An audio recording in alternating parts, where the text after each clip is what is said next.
সবাই কেমন আছেন? আজকে আপনাদের সাথে যে শেয়ার করতে চলে আসলাম ঘরোয়া উপকরণে খুবই সুস্বাদু একটা চাউমিন রেসিপি। তো চলেন আমরা রেসিপিটা শুরু করি। এখানে আমি এই যে নুডলসগুলো নিয়ে নিলাম। তো এখানে চাউমিনও নেওয়া যায়, আবার এই নুডলসটা কিন্তু একটু মোটা সাইজের আছে, এগুলো দিয়ে করা যায়। তো যেহেতু আমি বললাম ঘরোয়া উপকরণে, সেজন্য তো নুডলসগুলোকে একটু সিদ্ধ করে নিয়েছি আগে, একটু তেল দিয়ে, তারপর একটু লবণ দিয়ে, তারপর পানি ছেঁকতে দিয়ে দিলাম। আর এখন এখানে আমি একটু বেশ পরিমাণে রান্না করতেছি। আর 1 কাপ দিয়ে দিলাম পেঁয়াজ কুচি, আর 1.5 কাপ দিয়ে দিচ্ছি চিকেন। তারপরে চিকেনটাকে দিয়ে দেওয়ার পরে এখানে দিয়ে দিচ্ছি আদা রসুনের পেস্ট 1 চা চামচ করে। তারপরে দিয়ে দিচ্ছি সয়া সস, এখানে আমি 1.5 টেবিল চামচ দিয়ে দিলাম। তারপরে দিয়ে দিলাম এখানে গাজর কুচি। গাজরটা যেহেতু একটু শক্ত, সেজন্য একটু সিদ্ধ হওয়ার জন্য আগে দিয়ে দিলাম। আর এখানে টমেটো সস দিয়ে দিচ্ছি 1 কাপের মতো।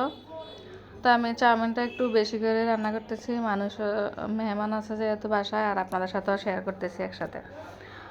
তো এখানে যখন চিকেনটা সিদ্ধ হয়ে গেছে খুব ভালো করে, এখন দিয়ে দিলাম এখানে একটা ক্যাপসিকাম দিয়ে দিলাম, আর একটা টমেটো দিয়ে দিলাম বড় সাইজের। তারপরে জাল যে যেরকম খেতে চান কিছু কাঁচামরিচ দিয়ে দিলাম।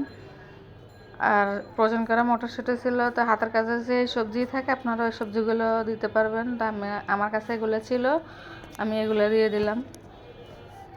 তারপরে এখানে মশলার মধ্যে দিয়ে দিলাম যে নুডলসের মধ্যে যে মশলাগুলো থাকে, তো ওই মশলাগুলো দিয়ে দিলাম। আর সাথে শুধু একটু হলুদের গুঁড়া কালারের জন্য 1/2 চা চামচ, আর 1/2 চা চামচ ভাজা জিরের গুঁড়া অ্যাড করছি মশলার মধ্যে, শুধু এগুলোই। আর আমি 3টা ডিমকে আগে থেকে একটু ভেজে উঠে রাখছি, তো ওগুলো দিয়ে দিলাম।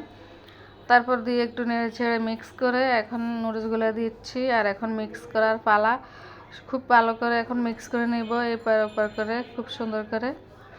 তো অবশ্যই আপনারা আমাকে কমেন্টস করে জানাবেন আমার এই ঘরোয়া উপকরণে চাউমিন বলেন বা নুডলস বলেন কেমন হয়েছে, অবশ্যই বলবেন। তো আমি তো বলবো খুবই আসলে সুস্বাদু হয়েছিল। আপনারা বাসা ট্রাই করবেন আমার এই উপকরণে। ভালো থাকবেন।